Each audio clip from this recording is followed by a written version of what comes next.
नमस्कार दोस्तों, आपका पार्ट 4 में स्वागत है और इसमें हम जानेंगे क्वेश्चन नंबर 77 से 100 तक के सभी प्रश्नों के उत्तरों के बारे में। और इसमें हम डिटेल में नहीं जाएंगे यार, हम संक्षिप्त में जानेंगे कि कौन सा आंसर किसका है। ठीक है, तो सबसे पहला क्वेश्चन हमारा ये रहेगा कि 77 नंबर का क्वेश्चन ये रहेगा कि आर्थिक सर्वेक्षण 2022-23 के अनुसार प्रदेश का वन क्षेत्रफल है। तो इसका वन क्षेत्रफल है, आपका आंसर हो जाएगा 59,772 वर्ग किलोमीटर, जो कि ऑप्शन नंबर बी है। तो इसका ऑप्शन बी सही उत्तर होगा। आगे हम चलते हैं क्वेश्चन नंबर 78 में देखते हैं। तो 78 में पूछा गया है कि बस्तर में लोक संस्कृति में विवाह यानी कि मांडो, जिसको बोलते हैं मंडप, और मंगरोहन खाम गाड़ने के लिए निम्नलिखित में से किस लकड़ी का प्रयोग किया जाता है। तो लोक संस्कृति इसमें पूछा गया है आपको विवाह मांडो, ठीक है, विवाह मंडप बस्तर के लिए पूछा गया है। तो बस्तर के लिए महुआ का जो लकड़ी है उसका उपयोग जो है मंगरोहन खाम के लिए किया जाता है। ऑप्शन नंबर ए आपका सही हो जाएगा, ऑप्शन ए सही हो जाएगा क्वेश्चन नंबर 78 का आंसर। आगे हम देखते हैं क्वेश्चन नंबर 79 79, जिसमें पूछा गया है कि छत्तीसगढ़ राज्य के प्रथम राज्यपाल कौन थे। तो इसका आंसर है आपका डी एन सहाय, जो है छत्तीसगढ़ के प्रथम राज्यपाल थे। आगे हम देखते हैं क्वेश्चन नंबर 80। क्वेश्चन नंबर 80 में पूछा गया है कि बस्तर के कृषि पर आधारित लोकोत्सव को कृषि कार्य से सुमेलित कीजिए। ठीक है, बस्तर के कृषि पर आधारित लोकोत्सव को कृषि कार्य से सुमेलित कीजिए। बस्तर में जो खेती होती है उसके संबंध में जो कृषि जो लोकोत्सव होते हैं, जो लोगों के द्वारा उत्सव मनाया जाता है, उसके संबंध में है ये। तो कार्यपंडुम, कार्यपंडुम जो है किसके कहाँ पे मनाया जाता है। कार्यपंडुम कब मनाया जाता है, जब बीज बोने का पर्व होता है। ठीक है, कार्यपंडुम बीज बोने का पर्व है। और उसके बाद है आपका बोटीगटी पंडुम। बोटीगटी पंडुम जो है आपके वृक्ष को काटने या जलाने का पर्व है। और पच्चिक पंडुम जो है आपके बियासी पर्व है, बियासी जब होता है तब उस समय का है ये। और तोरम पंडुम जो है आपके कटाई का पर्व है, तो कटाई के समय यहाँ होता है। ठीक है, तो इसका ऑप्शन नंबर सी सही मिल रहा है। तो ऑप्शन सी इसका सही उत्तर हो जाएगा क्वेश्चन नंबर 18 का, 80 का। ठीक है, 80 के बाद हम आ जाते हैं क्वेश्चन नंबर 81 में, जिसमें पूछा गया है कि छत्तीसगढ़ में निम्नलिखित में से किस वृक्ष से लाख प्राप्त नहीं होता। तो छत्तीसगढ़ में जो लाख है वो प्राप्त होता है, पलाश से भी प्राप्त होता है, कुसुम से भी प्राप्त होता है, लेकिन जो यहाँ पारिजात लिखा है ऑप्शन सी, उससे प्राप्त नहीं होता। तो इसका आंसर हो जाएगा ऑप्शन सी।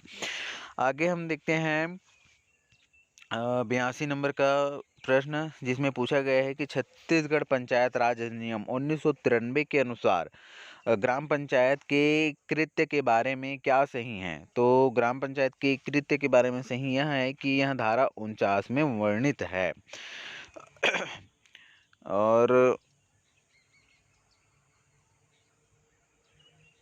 ना ना, इसका आंसर मेरे को गलत लिख दिया मैंने, ऐसा लग रहा है। तो ऑप्शन ए इसका सही है होगा, देखना पड़ेगा यार इसका, इसमें थोड़ा सा डाउट है, तो इसमें हम कमेंट सेक्शन में बता देंगे कि क्या आंसर है। ठीक है, आगे हम देखते हैं क्वेश्चन नंबर 83। क्वेश्चन नंबर 83 में पूछा गया है कि 2011 की जनगणना के अनुसार छत्तीसगढ़ राज्य के कितने जिलों में अनुसूचित जनजातियों की संख्या जो है 25% से अधिक है। तो वो है आपके 14। तो आंसर हो जाएगा ऑप्शन नंबर ए, जिसमें अनुसूचित जनजातियों की संख्या 25% से अधिक है। क्वेश्चन नंबर 84, जिसमें पूछा गया है कि रोहिणी नैयर पुरस्कार 2023 से किसे सम्मानित किया गया है। तो वो है दीनानाथ राजपूत को। ऑप्शन बी इसका सही आंसर हो जाएगा। आगे बढ़ते हैं क्वेश्चन नंबर 85 देखते हैं। क्वेश्चन नंबर 85 में पूछा गया है कि कुछ अनुसूचित जनजातियों को पीवीटीजी के रूप में वर्गीकृत करने का आधार क्या है। पीवीटीजी के रूप में वर्गीकृत करने का आधार आपके दो ही हैं। पहला तो ये है कि घटती जनसंख्या या स्टैटिक जनसंख्या, ऑप्शन नंबर 2। और दूसरा ऑप्शन ये है कि साक्षरता का निम्न स्तर। तो इसमें क्या ऑप्शन 2 और 3 सही है, और ऑप्शन 2 और 3 किस में दिया गया है आपके डी। तो इसका आंसर हो जाएगा आपका डी क्वेश्चन नंबर 85 का। ठीक है, 2 और 3 सही हैं। आगे हम देखते हैं क्वेश्चन नंबर 86 में पूछा गया है कि रतनपुर के मराठा शासक अपने प्रशासनिक दस्तावेजों में निम्नलिखित भाषा का प्रयोग करते थे। तो भाषा का प्रयोग करते थे ऑप्शन ए सही है, इसका आंसर मराठी भाषा। आगे हम देखते हैं क्वेश्चन नंबर 87। क्वेश्चन नंबर 87 में पूछा गया है कि निम्नलिखित कथनों को पढ़िए तथा सही विकल्प को चुनिए। तो इसमें कथन दिए गए हैं यार, 3 कथन दिए गए हैं। कथन 1 में क्या कहा गया है कि वर्तमान में प्रदेश के सभी सिंचाई स्रोतों से लगभग 49% से अधिक क्षेत्र में सिंचाई सुविधा उपलब्ध है। ऑप्शन नंबर 2 में कहा गया है, कथन 2 में कहा गया है कि शाकंभरी योजना लघु सीमांत कृषकों की सिंचाई कूप एवं पंप स्थापना हेतु सहयोग करती है। कथन नंबर 3 कहा गया है कि प्रमाणित बीज का उपयोग कृषि उत्पादन एवं उत्पादकता वृद्धि का प्रमुख आधार है। तो इसका जो कथन नंबर केवल 1 है वही सही है कि वर्तमान में प्रदेश के सभी सिंचाई स्रोतों से लगभग 49% से अधिक क्षेत्र में सिंचाई सुविधा उपलब्ध है। कथन 1 ही सही है।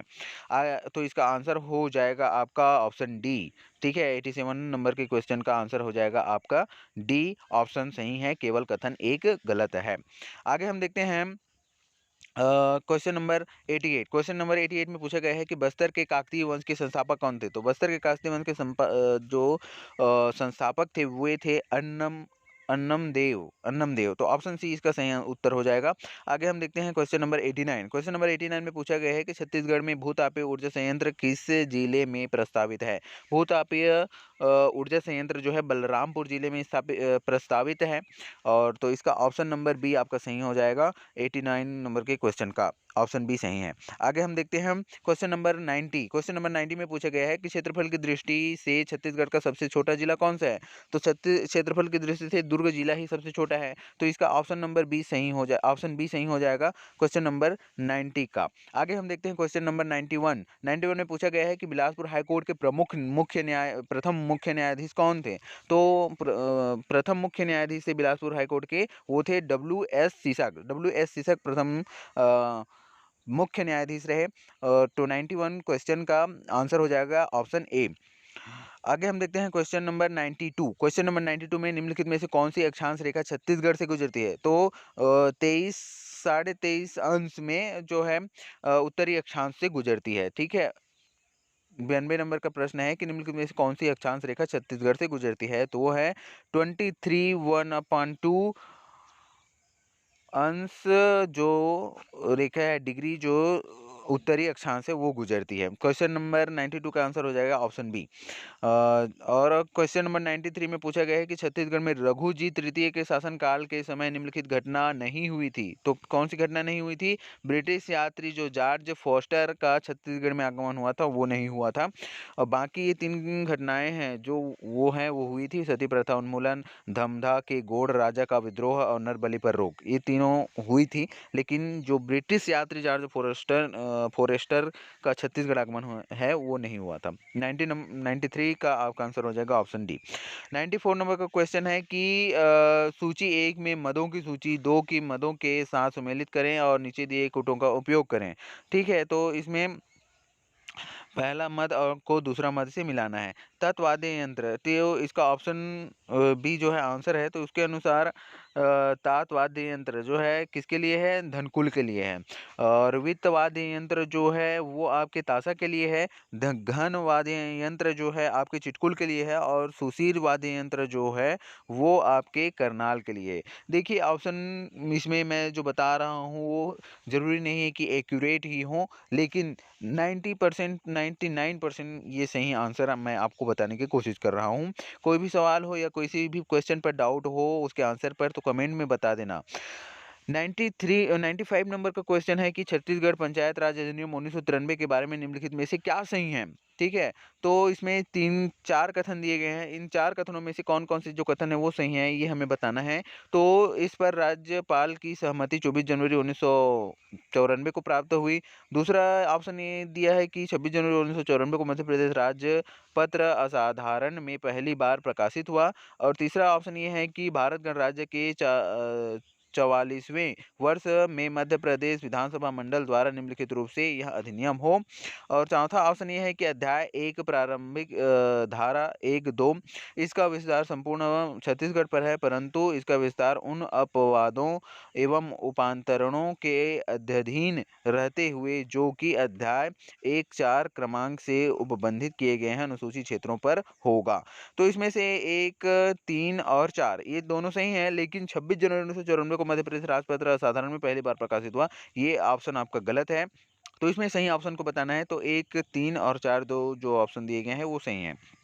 क्वेश्चन नंबर 95 का आंसर हो जाएगा ऑप्शन सी 1, 3, 4। आगे हम देखते हैं क्वेश्चन नंबर 96। क्वेश्चन नंबर 96 में भी सही जोड़ी मिलाना है।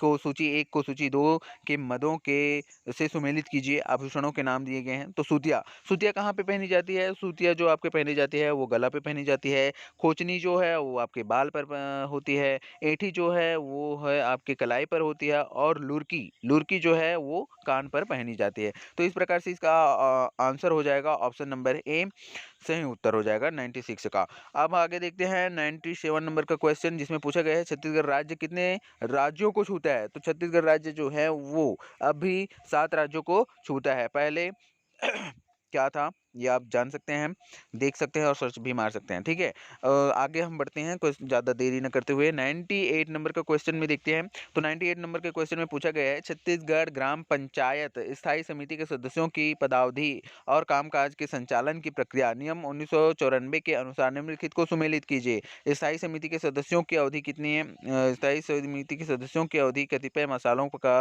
विनिश्चय, गढ़पूर्ति, निरसन। ऑप्शन नंबर इसका सी आंसर सही है, तो उसके अनुसार हम मिला के देखते हैं। स्थायी समिति के सदस्यों की अवधि जो है धारा 4 है, और कतिपय मामलों का विनिश्चय जो है धारा 11 है, और गणपूर्ति जो है वो आपके धारा 9 में है, और निरसन जो है आपके धारा नंबर 15 में है। तो छत्तीसगढ़ ग्राम पंचायत स्थायी समिति के सदस्यों की पदावधि और कामकाज के संचालन की प्रक्रिया नियम 1994 के अनुसार को इसका आंसर हो जाएगा आपके सी ऑप्शन सही है। आगे हम देखते हैं क्वेश्चन नंबर 99। गोदावरी साबरी नदियों का जल ग्रहण क्षेत्र छत्तीसगढ़ के किस भौतिक विभाग में स्थित है? तो वो है आपके दंडकारण्य। ठीक है, गोदावरी सबरी नदियों का जल ग्रहण क्षेत्र छत्तीसगढ़ के किस भौतिक विभाग में स्थित है? तो वो है दंडकारण्य विभाग में। ठीक है, आगे हम देखते हैं इसका ऑप्शन नंबर डी सही हो जाएगा। आगे हम देखते हैं क्वेश्चन नंबर 100 में पूछा गया है कि सूची 1 में दिए गए मदों की सूची 2 की मदों से सुमेलित कीजिए और नीचे दिए गए कूटों का उपयोग करके।